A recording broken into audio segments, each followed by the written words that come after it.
आपके धन को शेयर मार्केट से कई गुना बढ़ाने के लिए हमारे वीडियो देखें और चैनल को सब्सक्राइब करें, वीडियो को लाइक करें और अपने दोस्तों और रिश्तेदारों के साथ शेयर करें। नए वीडियो के नोटिफिकेशन के लिए बेल आइकन ज़रूर दबाएं।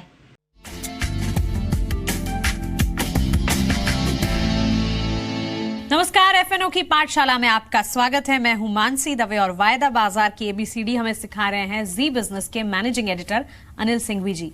अनिल जी, पिछली क्लास में हेजिंग हमने समझ ली, ऑप्शंस में हेजिंग कैसे होती है वो समझ ली, फ्यूचर्स में कैसे होती है वो भी समझ ली, और पुट ऑप्शन में हेजिंग किस तरह से की जाए, लेकिन फिर कॉल ऑप्शन में हेजिंग किस तरह से की जाए ये बचा है। देखिए, एक चीज मैं आपको फिर से याद दिला दूं जी। ऑप्शन के जरिए आप तेजी और मंदी दोनों की पोजीशन बना सकते हैं। राइट। तेजी की पोजीशन बनानी है तो आप कॉल ऑप्शन खरीद लीजिए जी, या पुट ऑप्शन बेच दीजिए। मंदी की पोजीशन बनानी है तो पुट ऑप्शन खरीद लीजिए या कॉल ऑप्शन बेच दीजिए। हेजिंग में आप क्या करते हैं? आमतौर पर मंदी की पोजीशन बनाते हैं, क्योंकि आपका इन्वेस्टमेंट ऑलरेडी पोर्टफोलियो या शेयर में हुआ पड़ा है जी, उसके सामने आप हेजिंग कर रहे हैं। तो एक तरीका हमने बता दिया कि पुट ऑप्शन खरीद लीजिए, आपकी हेजिंग हो जाएगी। दूसरा ऑप्शन कॉल ऑप्शन का भी तो है जी। जब आप कॉल ऑप्शन बेचकर मंदी की पोजीशन बना सकते हैं तो दूसरा तरीका हेजिंग करने का वो भी है। वही एग्जांपल फिर से दे देता हूं आपको। रिलायंस, ठीक है, 1000 शेयर आपके पोर्टफोलियो में है, ठीक है, आपको बेचने नहीं है, लेकिन आपको लगता है कि अगर दाम नीचे गया कुछ है तो मुझे थोड़ा बेनिफिट मिल जाए, जी, तो आप क्या कर सकते हैं? एक कॉल ऑप्शन बेच सकते हैं। ठीक है, ठीक है। कैसे? 1100 रुपये का भाव चल रहा है, आपको लगे तो 1100 का कॉल ऑप्शन बेच दीजिए, शायद 50 रुपये में बिक जाएगा, या 1150 का कोई कॉल ऑप्शन, 1125 का, जो भी आपको लगता है ऊपर की प्राइस का कोई भी एक कॉल ऑप्शन बेच सकते हैं। कॉल ऑप्शन बेचने में आपको मुनाफा कब होगा? जब शेयर का दाम गिरेगा। ठीक है, शेयर का दाम गिरेगा तो आपके पोर्टफोलियो में जो शेयर है उनका दाम भी गिरेगा। हाँ। लेकिन आपको फायदा क्या होगा? प्रीमियम का। जो प्रीमियम आपको आ रही उतना फायदा होगा। जी, करेक्ट। इसमें यह जरूरी नहीं कि आपको पूरा का पूरा बेनिफिट मिल जाए। मानसी, इसमें फर्क समझिएगा। पुट ऑप्शन जब आप खरीदते हैं तो आपने एक प्रीमियम दे दी। हाँ, जो पुट ऑप्शन का भाव है वो आपका इंश्योरेंस प्रीमियम हो गया, इतना ही रिस्क है। नीचे की पूरी रिस्क कवर। जी, 1100 से स्टॉक जीरो भी हो जाए तो आपके पास पुट ऑप्शन है। हाँ, करेक्ट। जी, लेकिन जब आप कॉल ऑप्शन बेचते हैं, ऑप्शन बेचने में एक चीज याद है ना, कमाई लिमिटेड है। हाँ, कितनी?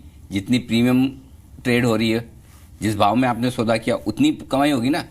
तो अगर आपको लगता है कि मुझे छोटे मुनाफे से भी संतुष्टि है और इसलिए मैं कॉल ऑप्शन बेचकर भी हेज करना चाहता हूं तो कर सकते हैं, जी, कोई दिक्कत नहीं।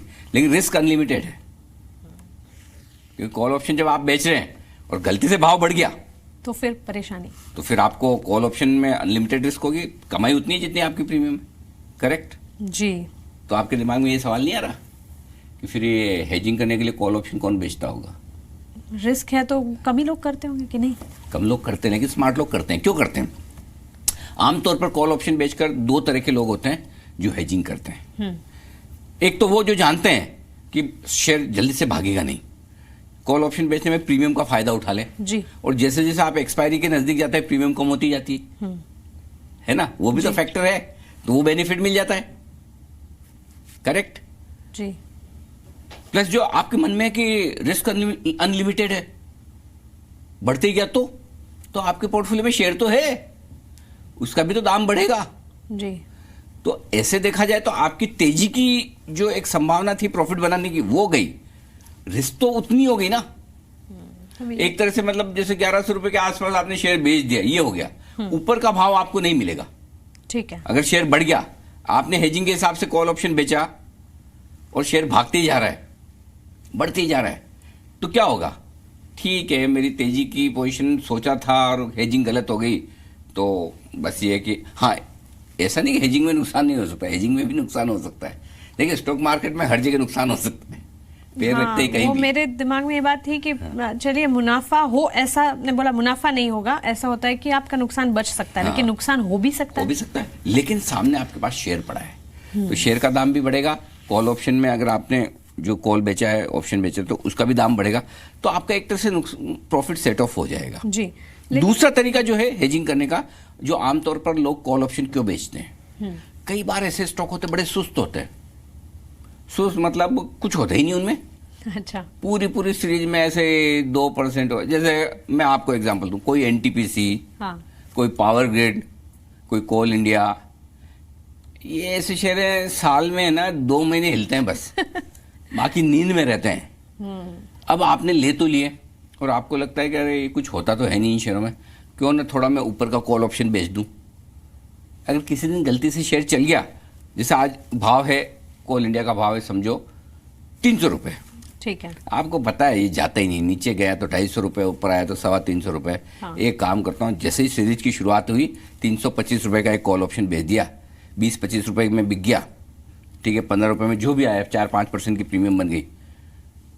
अगर 325 के पार निकल जाएगा तो कोई बात नहीं, मेरे पास शेयर पड़ा है, डिलीवरी छोड़ देंगे, उसका भाव बढ़ ही रहा है। हाँ। तो 325-330 में मैं बेचने को वैसे भी तैयार हूं मेरे शेयर को, तो क्यों ना मैं कॉल ऑप्शन बेच दूं।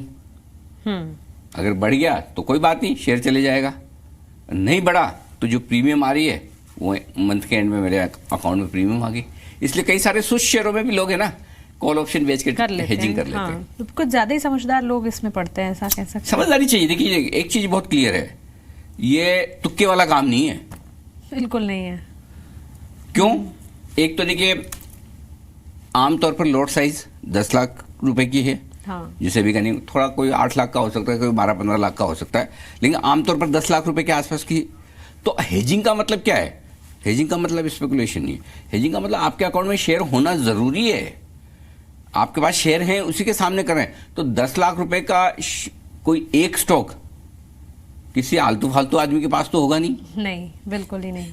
मेरे पास भी नहीं है तो बहुत कम लोगों के पास ऐसे शेयर मिलेंगे आपको कि कोई एक रिलायंस या कोई एक सिप्ला या कोई एक HDFC बैंक 10 लाख रुपए जितना हो, उसके सामने आप हेजिंग करो। तो ये बड़े लोगों का काम है हेजिंग करना, छोटे ट्रेडरों का काम नहीं है। ठीक है, लेकिन एक सवाल है मेरे दिमाग में कि मैं तो अनलिमिटेड रिस्क में हूँ कॉल बेचकर, तो फिर अगर तेजी आ गई तो फिर? तेजी आ गई तो देखिए 2 तरीके हैं आपके पास। या तो आप अपना सामने शेयर हैं उसका भी दाम बढ़ रहा है, हाँ, तो वो बेच दें और कॉल ऑप्शन की आपकी पोजीशन काट लें। ठीक है। या आपको लगता है नहीं मुझे वो पोजीशन तो नहीं बेचनी है जी, आप अपने कॉल ऑप्शन की पोजीशन काट लें, तो उतना लॉस बुक हो जाएगा, लेकिन सामने आपके पोर्टफोलियो की शेयर का दाम भी तो बढ़ा है। तो बेसिकली ये कि जो तेजी बनी, जो अपसाइड बनी है, वो आपकी मिस हो जाएगी। ठीक है। लेकिन अनलिमिटेड रिस्क नहीं होगी। क्यों? कि आपके पास शेयर पड़े हैं, अगर आपका पोर्टफोलियो में है, पोर्टफोलियो वाले शेयर के दाम भी तो बढ़ेंगे ना। अगर आपने 1100 रुपए के रिलायंस का कॉल ऑप्शन बेचा हुआ है और भाव हो गया 1200 रुपए, जी, तो आपके शेयर के दाम भी तो 1100 से 1200 बढ़े।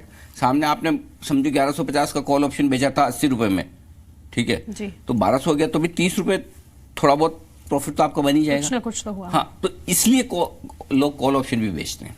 ठीक है, तो हमने मतलब हेजिंग तो समझ लिया काफी हद तक। देखिए एक चीज समझ लीजिए, इसमें सिंपल चीज है मानसी, आप पुट कॉल खरीदे बेचे हेजिंग कैसे भी करें, हेजिंग करने में आपको अनलिमिटेड लॉस कभी नहीं होगा। कंडीशन एक ही है, आपके अकाउंट में शेयर होने चाहिए। अगर आपके अकाउंट में शेयर हैं, उन शेयर के सामने आप कोई ट्रेड कर रहे हैं, वही हेजिंग है। शेयर ही नहीं है और कोई भी शेयर बना है तो वो हेजिंग नहीं है, वो सट्टा है, स्पेकुलेशन है, खाली ट्रेडिंग है।